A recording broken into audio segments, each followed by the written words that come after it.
Mestre Mamura, no nosso dia a dia, tá, nós estamos sujeitos a vivenciarmos situações extremas, situações difíceis, situações de embate mesmo, bastante situações muito sensíveis, com emoções à flor da pele, que envolvem questões muito importantes.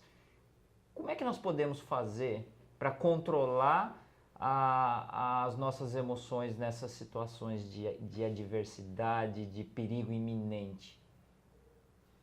Bom, primeiro, Eduardo, eu acho que controlar é uma palavra extremamente severa quando nós estamos falando de emoção, né?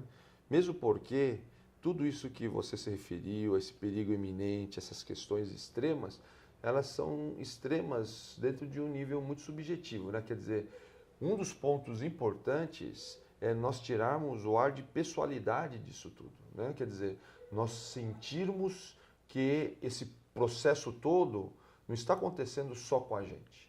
Ou, se está acontecendo com a gente, né, perceber qual é o grau que isso realmente de importância tem, de perigo que existe. Porque a maioria das vezes esse processo ele é imaginário.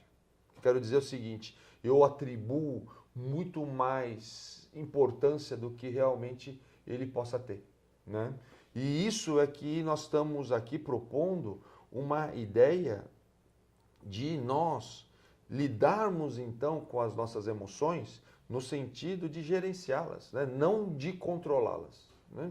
Procurar entender, primeiro, ter um reconhecimento do que realmente é importante e o que realmente é o medo. Porque o medo, se você perceber bem, nós temos uma tendência a demonizar certos termos, e o medo é um deles. A gente acha que o medo é uma coisa ruim. O medo pode nos ajudar, o medo pode nos levar a estar cegos diante de uma situação, mas também pode nos ajudar a ser mais precavidos mediante a um tipo de momento. Então, o medo ele tem que ser bem trabalhado. Primeira coisa é reconhecer. Olha, eu tenho medo, eu sou covarde. Porque covardia também é outro exemplo que a gente fala, não, eu quero ser corajoso. E quando a gente não tem coragem, automaticamente nós nos consideramos covardes. E né, isso é muito interessante porque isso, inclusive Sun Tzu, né, se referia muito a isso, que a covardia depende do potencial de situação. A covardia não é algo, coragem e covardia não são inerentes ao ser humano. Olha só, isso é sério, hein? Porque não é o que muitos de nossos pensadores, né, preconizam, tá? Que coragem e covardia depende da situação. Né? E eu posso dizer que era muito interessante porque na época que eu tive a oportunidade de servir o Exército e eu servi na PE, e nós atendemos vários casos, né, de pessoas que tinham cometido alguma infração, e quando a gente chegava até o local para tomar contato com essa pessoa, você via que a pessoa era uma pessoa assim que estava totalmente fragilizada, né? E a gente perguntava assim, não, essa pessoa que fez tudo isso que você está falando, e ele tinha pessoas que tinham batido em 10 pessoas ao mesmo tempo, sabe? Uma pessoa tinha batido em 10. E você via, mas é uma pessoa pequenininha, sabe, uma pessoa que estava morrendo de medo, mas por quê? Porque uma coisa era aquela situação onde ele estava corajoso, e outra coisa, a situação que agora parecia que ele estava com medo, parecia que ele estava covarde, né? Então, você viu o que eu falei, ele não era covarde, ele estava covarde. Por quê? Porque são momentos diferentes que ocorrem a situação, né? Então, é desse tipo de situação que eu estou colocando, esse tipo de emoção que eu estou colocando. A emoção, ela é muito relativa. O problema grave de tudo isso é quando as nossas emoções, elas dificultam a nossa capacidade de identificar e fazer uma avaliação do cenário que nós nos encontramos. Porque o risco, é interessante isso que você está falando, porque quando numa situação extrema nós somos tomados pela emoção, me parece que ocorre um bloqueio, nós ficamos cegos, nós paramos de prestar atenção no outro e ficamos muito focados em como estamos nos sentindo. É isso que você está querendo dizer? Isso é. Porque o que é uma coisa interessante que quando nós estamos nessa situação que você está chamando de extrema, né? Uma situação extrema, uma situação onde nós estamos correndo risco, né? Há uma tendência de nós perdermos a humanidade. O que quer dizer essa humanidade? Essa atenção que eu dou ao outro, esse reconhecimento da existência do outro na minha presença. Né? Eu falo sempre isso muito, né? Que quando alguém te assalta, um ladrão te assalta, né? Primeira coisa que é importante é você reconhecer que há uma relação entre você e o ladrão. Porque ele podia escolher tantas pessoas, por que ele escolheu a você? Ele escolheu você porque existia alguma coisa lá, né, que o conectava com ele. Então, infelizmente, a primeira sensação que nós temos quando alguém nos assalta é de indignação, de aversão. Quando que seria muito mais útil nós tivermos uma relação de identificação.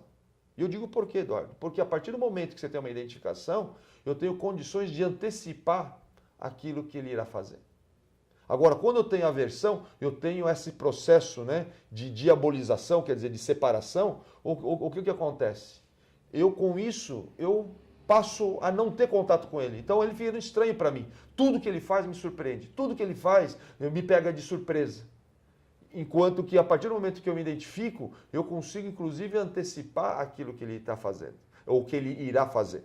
Então, isso tudo nos gera uma condição de chance. Não estou falando que isso vai ser, né, a salvação da lavoura, mas é a chance que ele tem, ele aumenta as possibilidades de reação positiva, né, no sentido dele se livrar daquela situação ou de administrar aquela situação. Então, quando nós estamos falando de emoções, é muito importante que essas emoções potencializem esse tipo de consciência, que é o que nós chamamos de consciência estratégica. Uma das maneiras de fazermos isso é através da experiência marcial. Por quê? Porque a experiência marcial é uma experiência que eu simbolicamente vivencio a premissa de morte, que é essa situação extrema, né? E por que essa situação extrema é tão importante? Porque nessa situação tão extrema é o momento que eu mudo, né, a visão, quer dizer, eu tenho a oportunidade de ter a visão do todo do processo. Talvez nós tenhamos que ter uma outra oportunidade para explicar isso. Mas o que é interessante é isso. A partir do momento que eu estou numa situação extrema, a minha consciência, ela atinge um estado que é um estado de alteração positiva por questões de sobrevivência. E com isso, se eu sou educado a administrar para não dar aquele branco, não dar aquele distanciamento, né, fica muito interessante. Daí a necessidade do comportamento estratégico. Daí a necessidade de eu entender o outro e naquele momento extremo eu estar prestando atenção no outro. Por isso que você pode reparar, as artes marciais de modo geral, Eduardo, falam muito dessa coisa de usar a força do outro, né? Sim. Porque isso me leva a prestar atenção no outro o tempo todo, mesmo nessa situação extrema. E com isso nós somos educados a não nos perdermos nas nossas emoções nesses momentos de situação extrema. Tá, e a tua mensagem final aqui para os espectadores, o que você quer deixar para eles sobre as emoções? De tudo que você falou, o que é mais relevante? Eu gostaria de deixar aqui um recado para quem nos está vendo, para reconsiderar ou levar, né, a sério, né, a possibilidade de enxergar as artes marciais como um instrumento para a administração das emoções, né? Agora, é óbvio que é importante procurar, né, as pessoas certas, pessoas qualificadas para poder trabalhar esse tipo de aspecto. Mas que não há dúvida, isso já comprovado há várias gerações na China, as artes marciais, elas são extremamente úteis para que nós possamos administrar melhor as nossas emoções.